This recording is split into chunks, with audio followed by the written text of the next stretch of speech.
This project is called Multiply with PowerPoint, and I did it with the 3rd grade class. It takes what they're learning in math class about multiplication and applies it to a PowerPoint project, where they learn some new PowerPoint skills. So the first thing you'll need to do is start Microsoft PowerPoint, which is part of the Microsoft Office suite of tools. The icon looks like the orange icon, and you would click on it, and it would open up a document in the default template that looks like this, which is a title page. So the first thing we're going to need to do is make sure we're on the home ribbon and click on layout, and we're going to click on title only. So this provides a text box at the top for your title, and that's where we're going to put our equation. So let's make it 3 times 5 equals 15.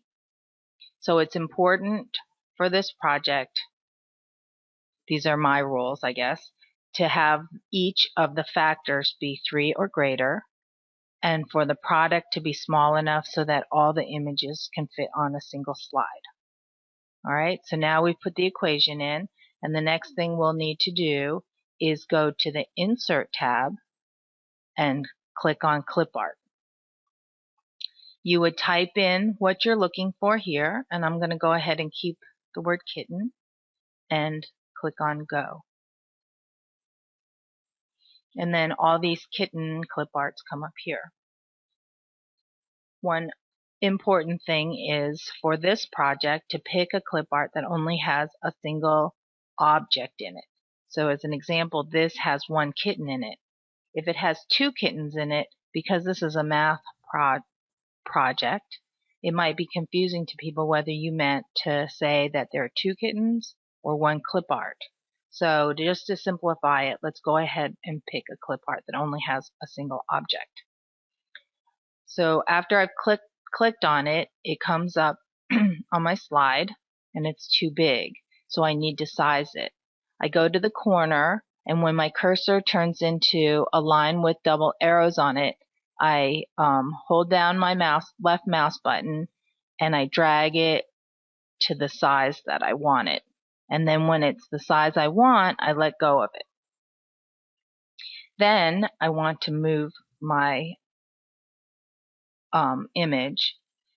So I would take my mouse, my cursor, and move it on top of the image that I want to move, and then I would drag it and drop it to where I want to place it. Alright, so now we have our first clip art. I need 3 of them because that's the first factor here. So I'm going to put my mouse on top of the clip art, and I'm going to right click on the image. And the first one is here, and you can go copy here, but I'm going to right click again on the image and show you the full menu of options. Now when you right click on an object, it brings up a contextual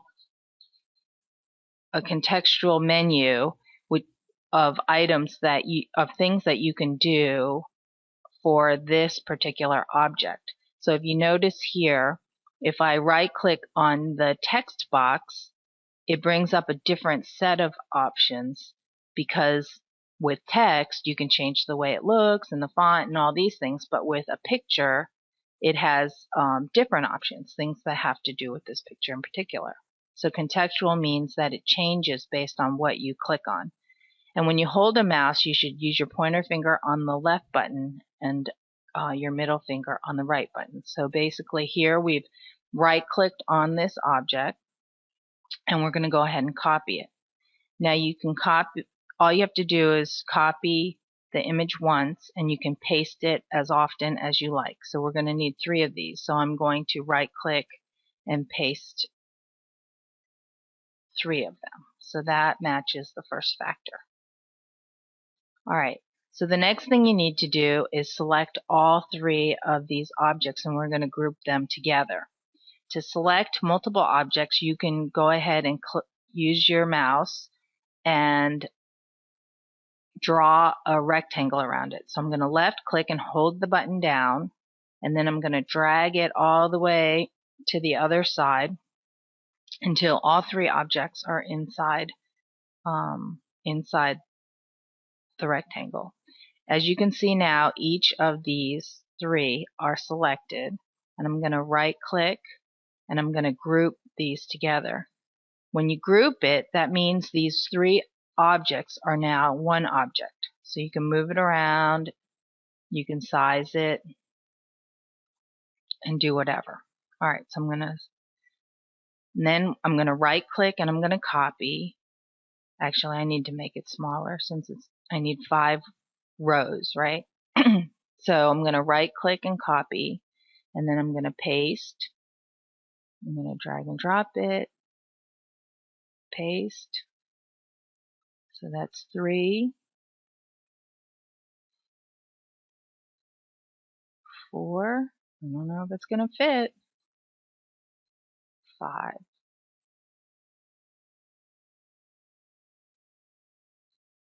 Alright, I'm going to select all of them and move it up.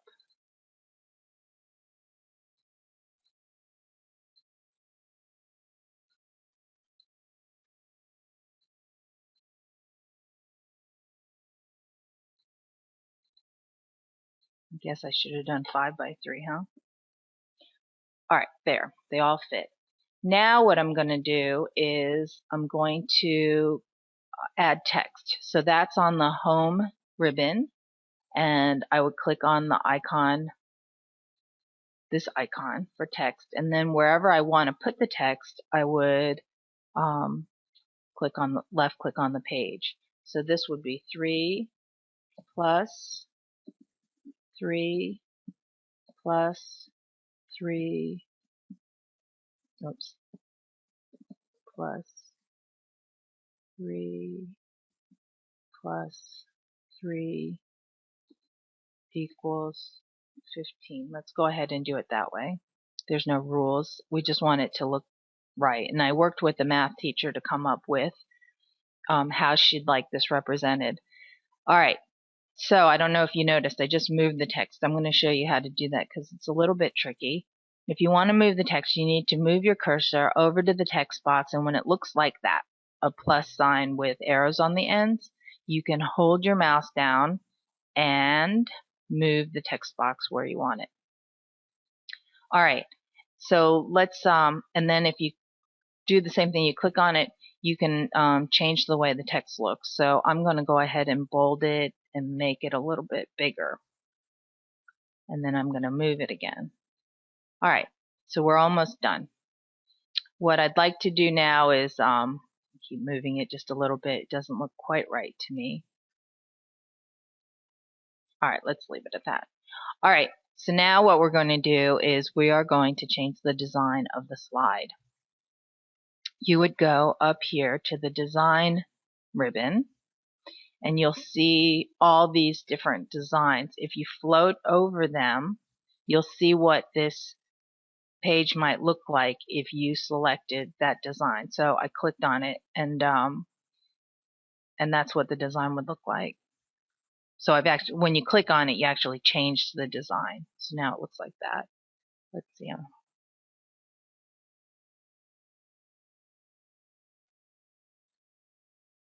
Actually, that looks pretty good. Let me see. That looks good, actually. All right, I'm going to make a big box around all of these things. Notice when I made the box, I didn't get all of the title here, so it didn't select it. Now I'm going to drag and drop it over here where it's going to look better.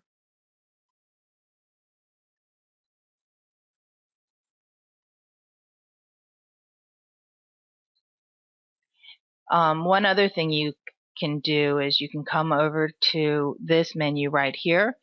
If you like this design but you don't like the color scheme, they have a number of color schemes that are pre-designed for you, and all you have to do is float over the top of them and you'll be able to see how the color scheme changes. For this design, it doesn't seem like it's that dramatic, but sometimes the whole background will change, not just the corner. The other thing is, if you want to see more designs, you can just click on this button and there'll be more designs for you to see. I guess that's it. I hope you enjoyed this lesson.